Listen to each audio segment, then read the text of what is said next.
আসসালামু আলাইকুম। আজকে ইপিএস টপিক নতুন বইয়ের ৭ অধ্যায়ের গ্রামার নিয়ে আলোচনা করব। ৭ অধ্যায়ের প্রথম গ্রামারটি হলো বিউপের অনিয়মিত ব্যবহার। বিউপের অনিয়মিত ব্যবহার।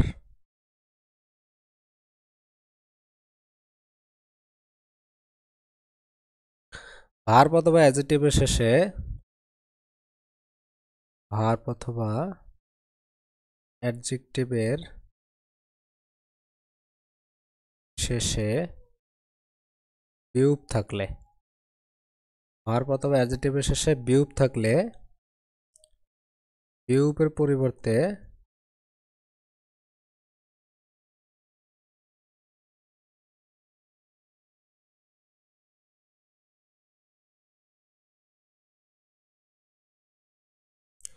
বিউপের পরিবর্তে উ বসে। উ বসে। বিউপের পরিবর্তে কি বসে? উ বসে। যেমন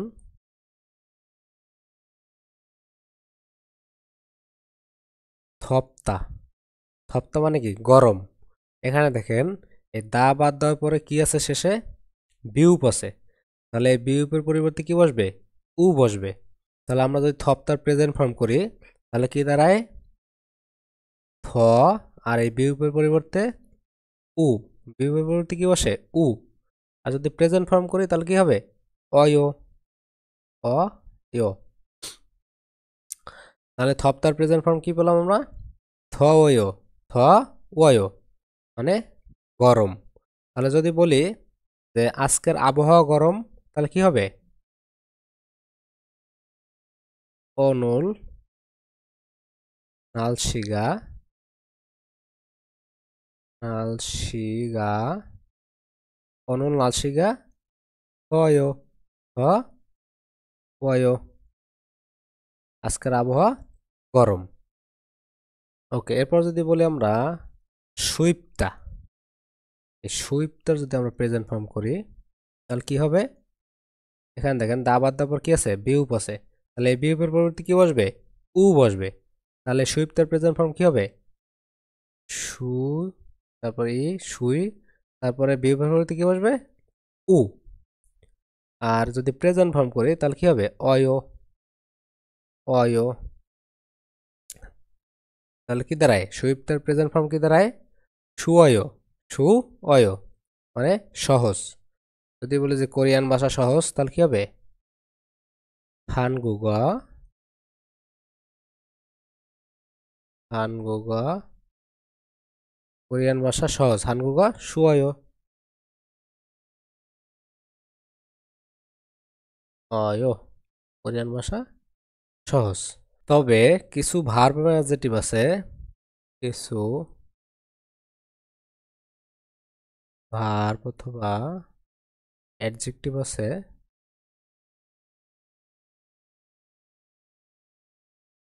যার শেষে বিউপ থাকার পরও বিউপ থাকার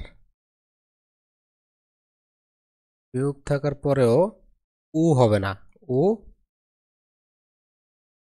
হবে না। বিয়োগ থাকার পরেও উ হবে না। যেমন ঝাপতা।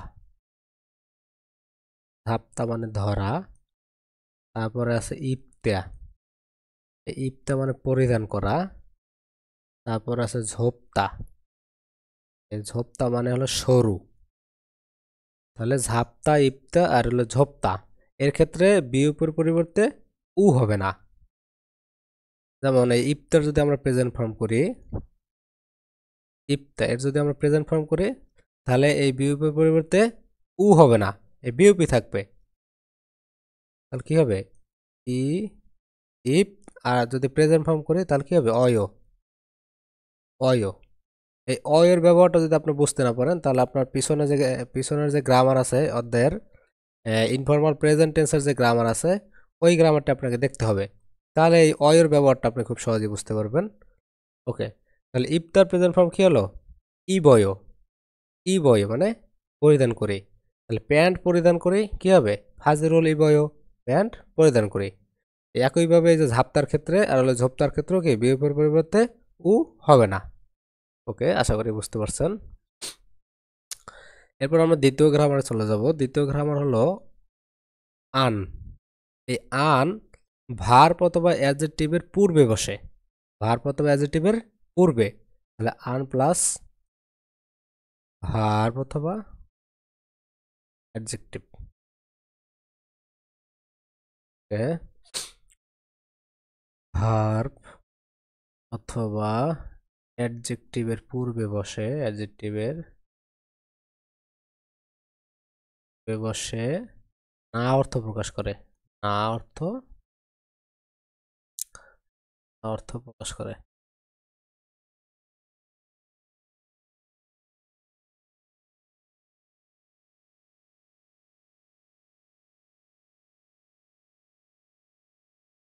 ভার্ব অথবা অ্যাডজেক্টিভের পূর্বে বসে না অর্থ প্রকাশ করে। যেমন নুনি আনয়,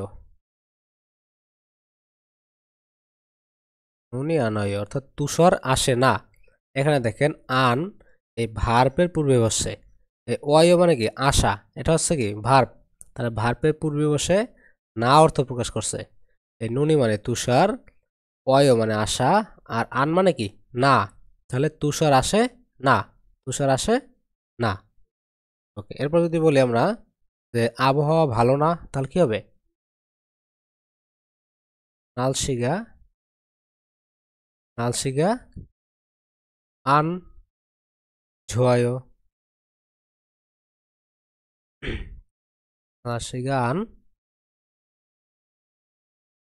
ঝোয়ায়। এই আন বসে কার পূর্বে? এই যে অ্যাডজেক্টিভের পূর্বে। এই ঝয় মানে ভালো, এটা কি অ্যাডজেক্টিভ, এর পূর্বে কি বসছে? আন বসছে। তাহলে আন বসে কি অর্থ প্রকাশ করছে? না অর্থ প্রকাশ করছে। নালশিগা আবহাওয়া, ঝয় ভালো, আর আন মানে না, তাহলে আবহাওয়া ভালো না। ওকে, আশা করি বুঝতে পারছেন। তবে এখানে আরেকটি কন্ডিশন আছে যে যে সকল ভার্বে নাউন এবং হাদা যুক্ত আছে, হাদা যুক্ত আছে, তার তার ক্ষেত্রে নাউন এবং হাদায়ের মাঝখানে, মাঝে হাদায়ের মাঝে আন বসবে, আন বসবে। যে সকল ভার্বে নাউন এবং হাদা যুক্ত আছে তার ক্ষেত্রে নাউন এবং হাদায়ের মাঝখানে আন বসবে। যেমন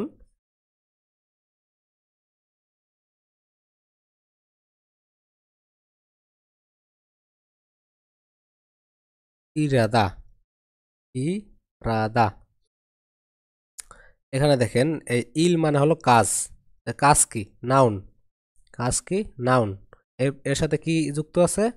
হাদা যুক্ত আছে। তাহলে যদি হাদা যুক্ত থাকে, নাউনের সাথে যদি হাদা যুক্ত থাকে, তাহলে সেটা যদি আমরা নেগেটিভ করি, তাহলে আন কোথায় বসবে? এই ইল এবং হাদায়ের মাঝখানে বসবে, অর্থাৎ নাউন এবং হাদায়ের মাঝখানে বসবে। তাহলে যদি আমরা নেগেটিভ করি তাহলে কি হবে? ইল, তারপর কি আন, ইল আন, তারপর হাদার প্রেজেন্ট ফর্ম কি? হেয়। ইল আন হেয়, কাজ করি না, কাজ করি না। ওকে, এরপর যদি বলি আমরা উন্দং হাদা, উন্দং হাদা মানে ব্যায়াম করা, উন্দং হাদা ব্যায়াম করা। এখানে দেখেন এই উন্দং মানে কি? ব্যায়াম, উন্দং মানে ব্যায়াম, এটা কি? নাউন, ব্যায়াম কি? নাউন, আর তার সাথে যুক্ত আছে কি? হাদা। তাহলে এটা যদি আমরা নেগেটিভ করি তাহলে কি হবে? উন্দং আন হেয়, উন্দং, তারপরে মাঝখানে কি বসবে? আন, আর হাদার প্রেজেন্ট ফর্ম হেয়, উন্দং আন হেয়, ব্যায়াম করি না। ওকে, আশা করি বুঝতে পারছেন। আজকে এখানে শেষ করব। ভিডিওটি ভালো লাগলে অবশ্যই চ্যানেলটি সাবস্ক্রাইব করে পাশে থাকবেন। ধন্যবাদ।